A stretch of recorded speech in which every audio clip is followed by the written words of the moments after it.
Paper 73, The Garden of Eden. The cultural decadence and spiritual poverty resulting from the Caligastia downfall and consequent social confusion had little effect on the physical or biologic status of the Urantia peoples. Organic evolution proceeded apace, quite regardless of the cultural and moral setback which so swiftly followed the disaffection of Caligastia and Dalagastia. And there came a time in the planetary history, almost 40,000 years ago, when the life carriers on duty took note that, from a purely biologic standpoint, the developmental progress of the Urantia races was nearing its apex. The Melchizedek receivers, concurring in this opinion, readily agreed to join the life carriers in a petition to the Most Highs of Edentia, asking that Urantia be inspected with a view to authorizing the dispatch of biologic uplifters, a material son and daughter. This request was addressed to the Most Highs of Edentia because they had exercised direct jurisdiction over many of Urantia's affairs ever since Caligastia's downfall and the temporary vacation of authority on Jerusalem. Tabamantia, sovereign supervisor of the series of decimal or experimental worlds, came to inspect the planet and, after his survey of racial progress, duly recommended that Urantia be granted material sons. In a little less than 100 years from the time of this inspection, Adam and Eve, a material son and daughter of the local system, arrived and began the difficult task of attempting to untangle the confused affairs of a planet retarded by rebellion and resting under the ban of spiritual isolation. 1. The Nodites and the Amadonites. On a normal planet, the arrival of the material sun would ordinarily herald the approach of a great age of invention, material progress, and intellectual enlightenment. The post-Adamic era is the great scientific age of most worlds, but not so on Urantia.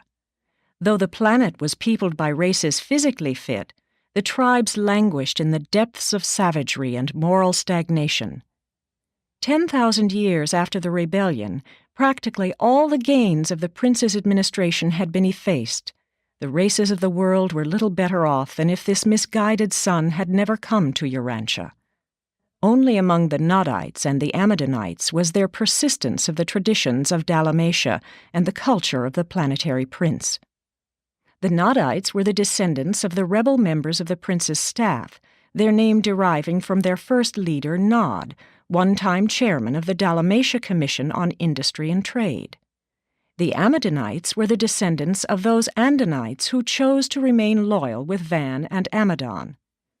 Amadonite is more of a cultural and religious designation than a racial term.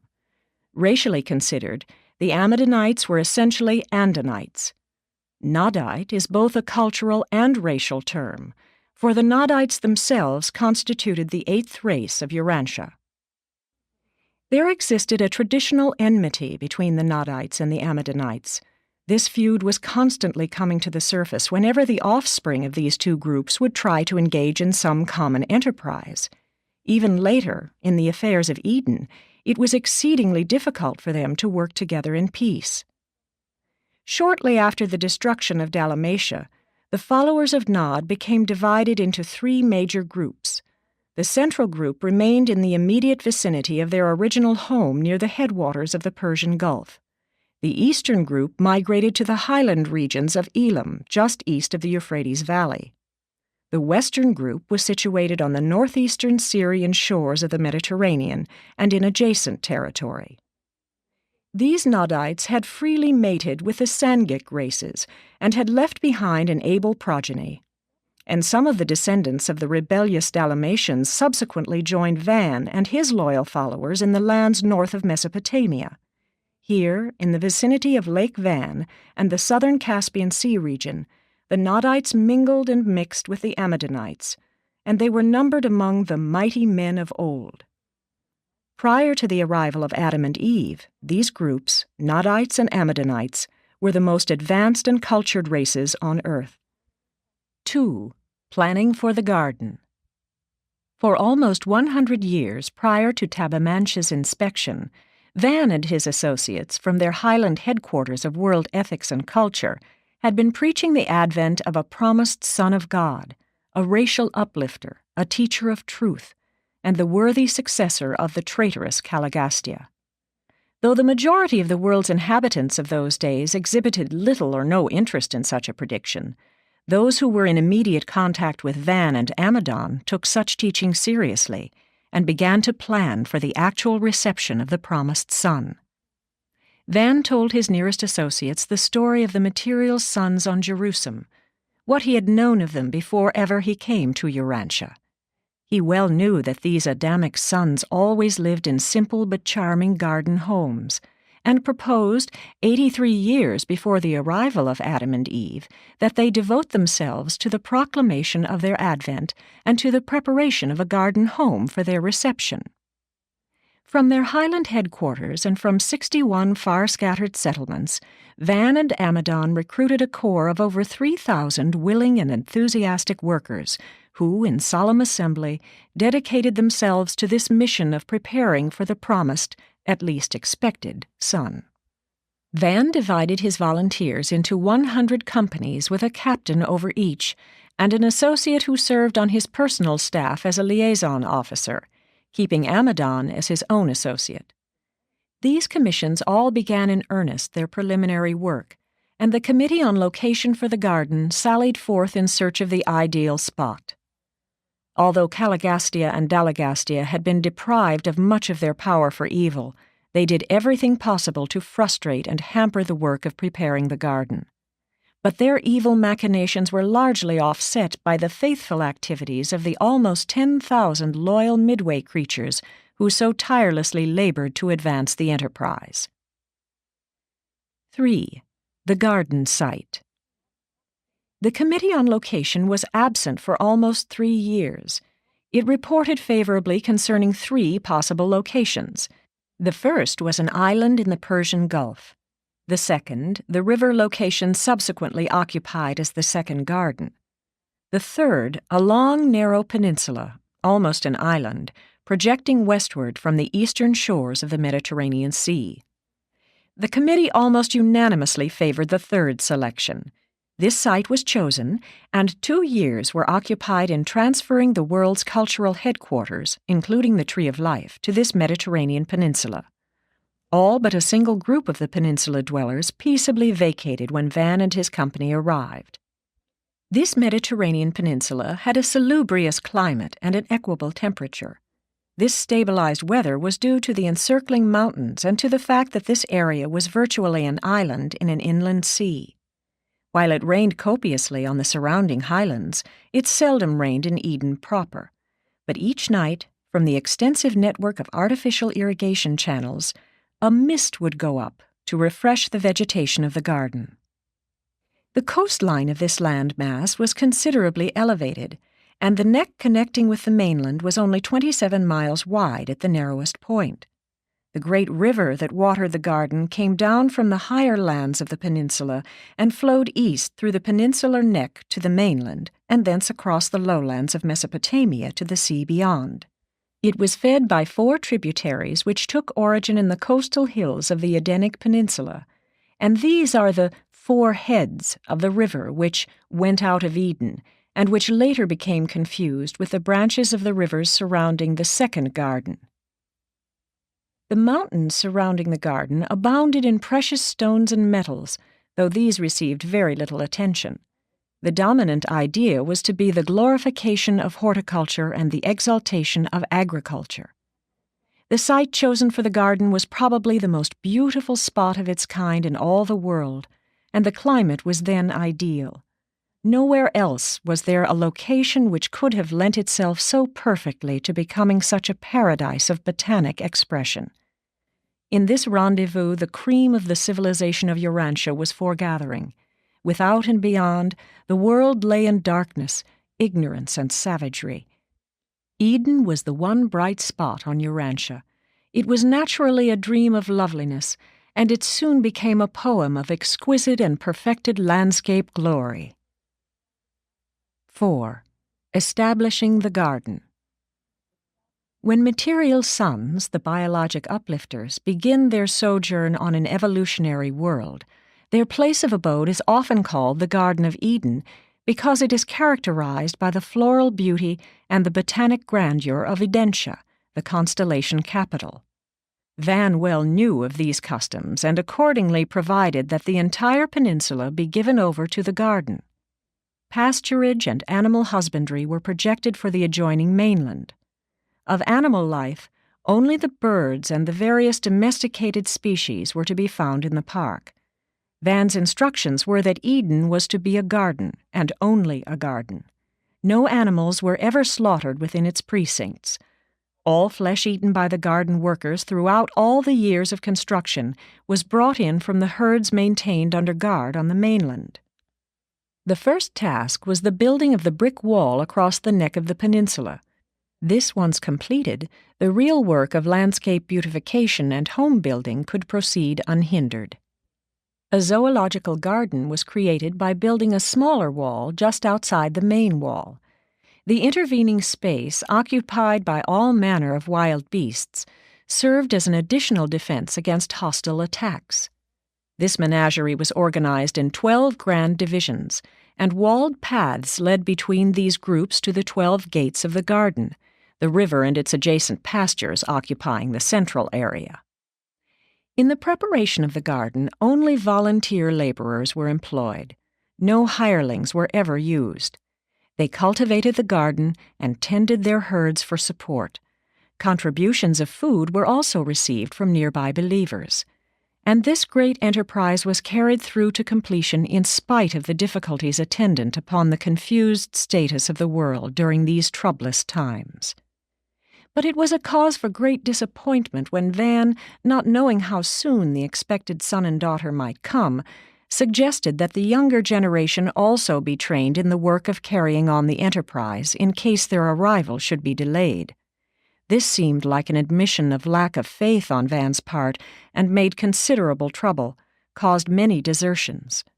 But Van went forward with his plan of preparedness, meantime filling the places of the deserters with younger volunteers. 5. The Garden Home.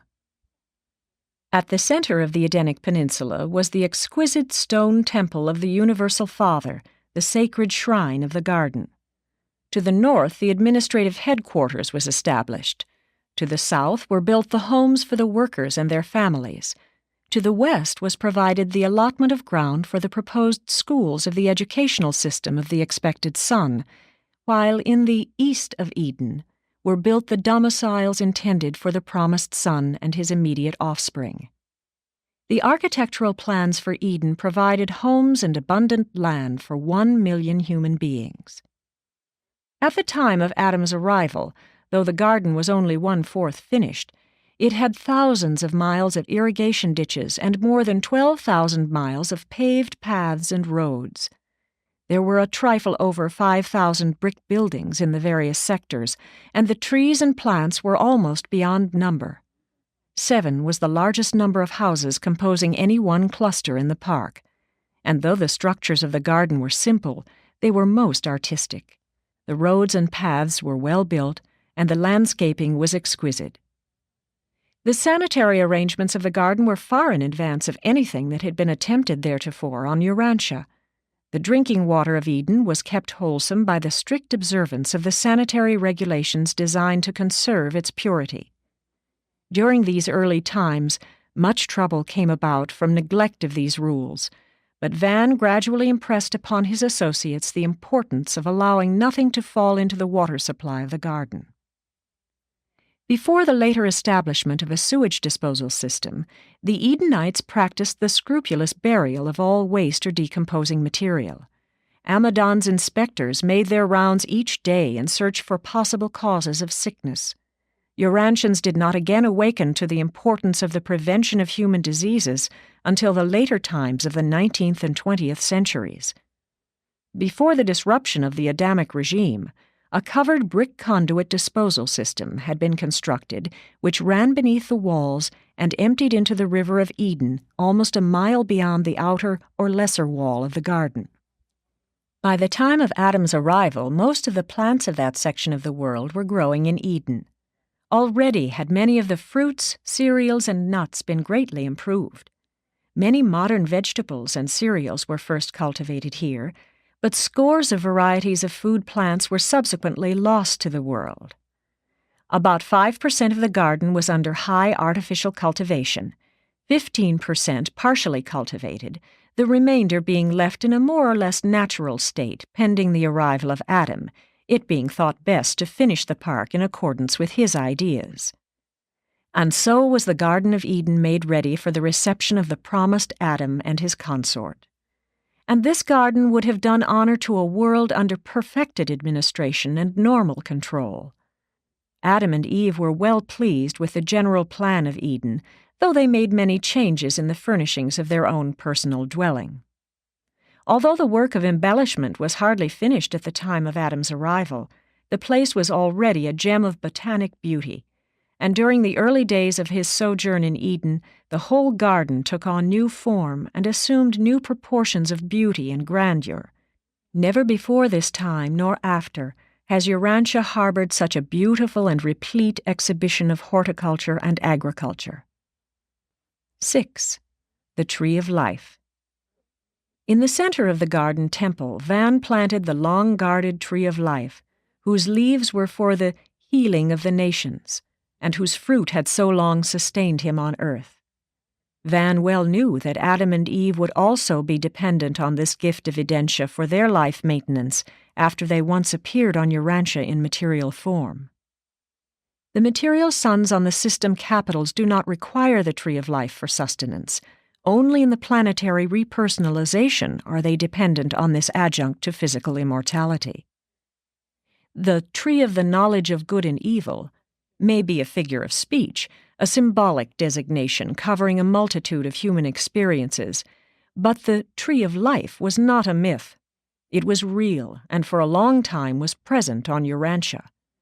When the Most Highs of Urantia approved the commission of Caligastia as planetary prince of Urantia, and those of the 100 Jerusalem citizens as his administrative staff, they sent to the planet, by the Melchizedeks, a shrub of Urantia, and this plant grew to be the Tree of Life on Urantia. This form of non-intelligent life is native to the constellation headquarters spheres, being also found on the headquarters worlds of the local and super-universes, as well as on the Havona spheres, but not on the system capitals. This superplant stored up certain space energies which were antidotal to the age-producing elements of animal existence. The fruit of the Tree of Life was like a superchemical storage battery, mysteriously releasing the life extension force of the universe when eaten. This form of sustenance was wholly useless to the ordinary evolutionary beings on Urantia, but specifically it was serviceable to the 100 materialized members of Caligastia's staff and to the 100 modified Andonites who had contributed of their life plasm to the prince's staff and who in return were made possessors of that complement of life which made it possible for them to utilize the fruit of the Tree of Life for an indefinite extension of their otherwise mortal existence. During the days of the prince's rule, the tree was growing from the earth in the central and circular courtyard of the Father's temple.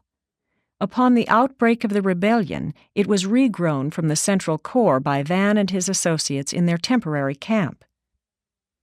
This Urantia shrub was subsequently taken to their highland retreat, where it served both Van and Amadon for more than 150,000 years. When Van and his associates made ready the garden for Adam and Eve, they transplanted the Urantia tree to the Garden of Eden, where once again it grew in a central circular courtyard of another temple to the Father. And Adam and Eve periodically partook of its fruit for the maintenance of their dual form of physical life. When the plans of the material sun went astray, Adam and his family were not permitted to carry the core of the tree away from the garden. When the Nodites invaded Eden, they were told that they would become as gods if they partook of the fruit of the tree. Much to their surprise, they found it unguarded. They ate freely of the fruit for years, but it did nothing for them. They were all material mortals of the realm. They lacked that endowment which acted as a complement to the fruit of the tree. They became enraged at their inability to benefit from the Tree of Life, and in connection with one of their internal wars, the temple and the tree were both destroyed by fire. Only the stone wall stood until the garden was subsequently submerged. This was the second temple of the Father to perish. And now must all flesh on Urantia take the natural course of life and death. Adam, Eve, their children, and their children's children, together with their associates, all perished in the course of time, thus becoming subject to the ascension scheme of the local universe, wherein mansion world resurrection follows material death. 7. The fate of Eden. After the first garden was vacated by Adam, it was occupied variously by the Nodites, Cutites, and the Suntites. It later became the dwelling place of the northern Nodites, who opposed cooperation with the Adamites. The peninsula had been overrun by these lower-grade Nodites for almost 4,000 years after Adam left the garden when, in connection with the violent activity of the surrounding volcanoes and the submergence of the Sicilian land bridge to Africa, the eastern floor of the Mediterranean Sea sank, carrying down beneath the waters the whole of the Edenic Peninsula. Concomitant with this vast submergence, the coastline of the eastern Mediterranean was greatly elevated. And this was the end of the most beautiful natural creation that Urantia has ever harbored.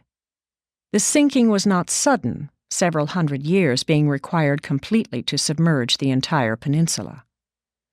We cannot regard this disappearance of the garden as being in any way a result of the miscarriage of the divine plans or as a result of the mistakes of Adam and Eve.